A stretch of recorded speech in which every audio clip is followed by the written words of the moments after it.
On Saturday, August 2nd, Regis Prograis and Joseph "Jojo" Diaz fought a fight that is now for the history books.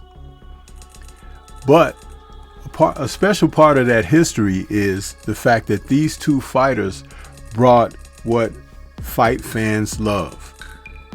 They showed determination. They showed a fighter's warrior spirit. And they entertained because there was a whole lot of hitting going on back and forth between the two. And so they nearly stole the show on the undercard of Duarte versus Sims Jr. Let's talk about this fight, the matchup between the two men, and whether or not there might be interest for them to do it again.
Duarte versus Sims Jr.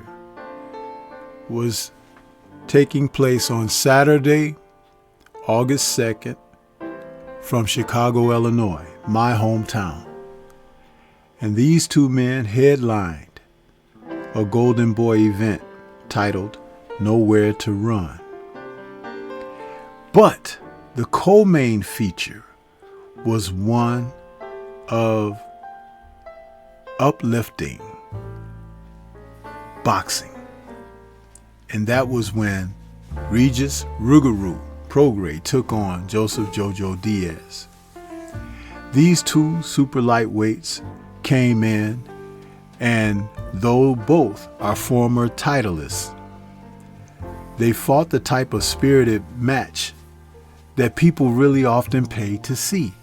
It was two men banging it out, but not senseless slugging. It was a fight, a tactical, strategic fight that saw Prograis operating behind his jab and Jojo Diaz hunting, on the hunt, trying to cut the ring off and engage Regis in fisticuffs. It was enthralling, and I'll tell you something. Diaz showed some strength that we may not have known he had, especially Prograis, because he had rocked Prograis as early as the first round and had him teetering on stiff legs. Now, it could be a matter of being caught with a shot in a special spot, or it could be signs of something else, because we know that Regis has not only been down in recent fights, but hurt pretty badly.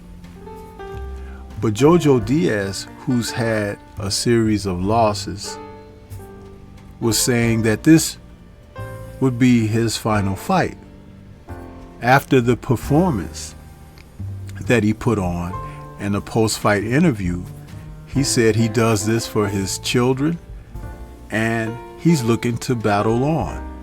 And you know something? I don't see why not.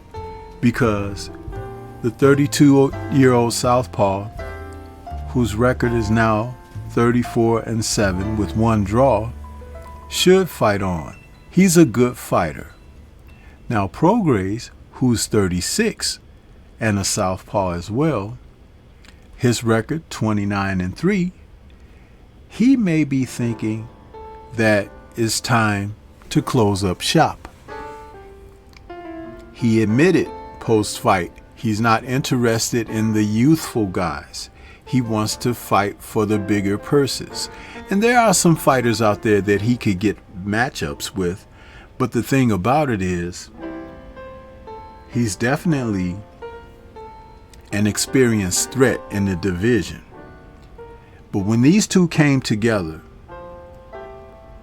Regis being 5'8" with a 67.5-inch reach, and Diaz being 5'6" with a 64-inch reach, you could kind of tell the writing was on the wall that both men had to fight in close proximity.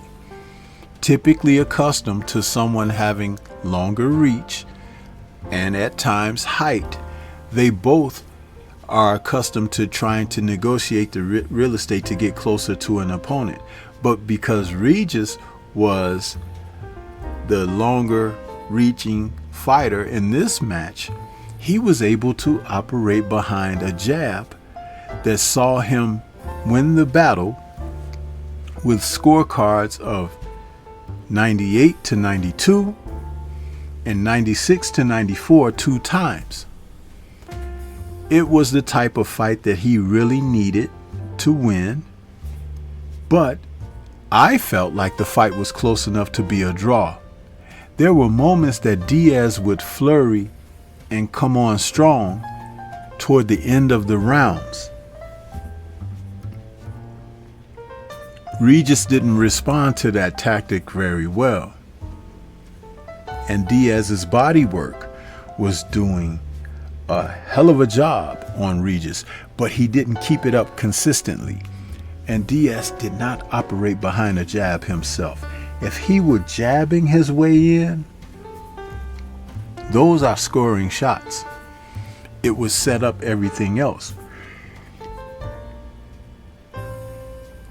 But he often looked to wade in and wait for Regis to punch, if not stop punching, to counter. Sometimes you have to punch with the guy who's being offensive.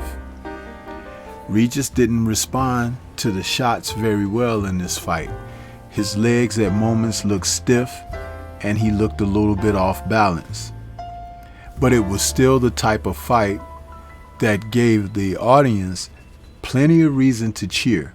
Both men were getting it on, and it was reminiscent of when Arturo Gatti and Mickey Ward fought their first two fights.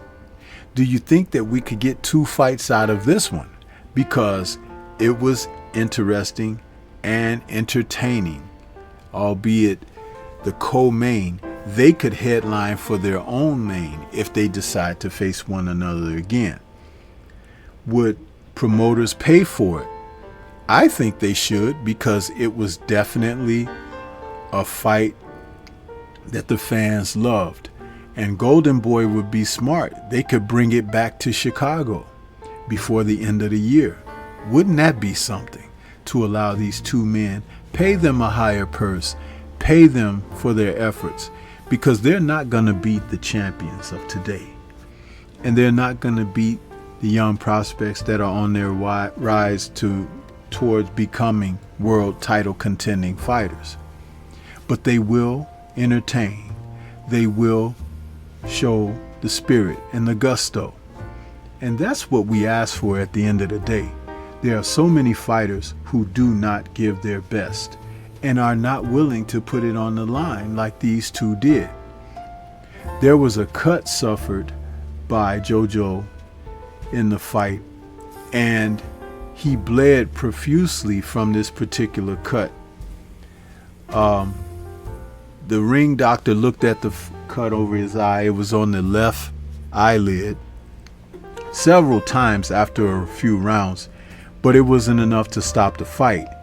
But it did impair Diaz's vision somewhat when the blood was trickling.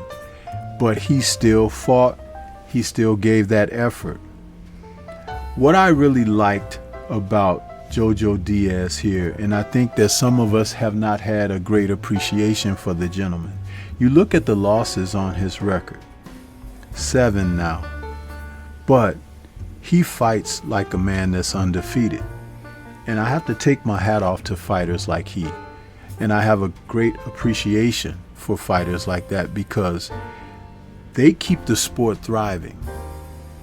And there's nothing but respect for someone who fights because they love to fight.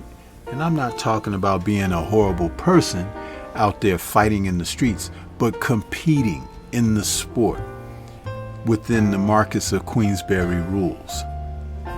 And Diaz deserves another payday, even though he didn't win this fight. And his record states that he has lost more than he has won over his last 6 fights. I still would buy a ticket to watch him fight because he's a class act. As for Regis, he's going to have to be careful because there are some punches in the division, and it looks like there may be something going on with his punch resistance. But I still respect what he brings to the sport. It's just that he's going to have to learn to not speak so much and just get in there and get busy. But what do you think? This is Stormy B-Man. Shout out to the mighty LDBC and Liberated Perspective, a third eye view of the world. For more content such as this, please like, comment, subscribe, and share. Let me know what your thoughts are about this fight that took place between Prograis and Diaz. And would you like to see a rematch between the two? Their styles mesh perfectly. And because they both have short arms, they've got to get close to each other to mix it up. Leave comments and let's discuss further. Peace to everyone out there, and everyone please remain safe.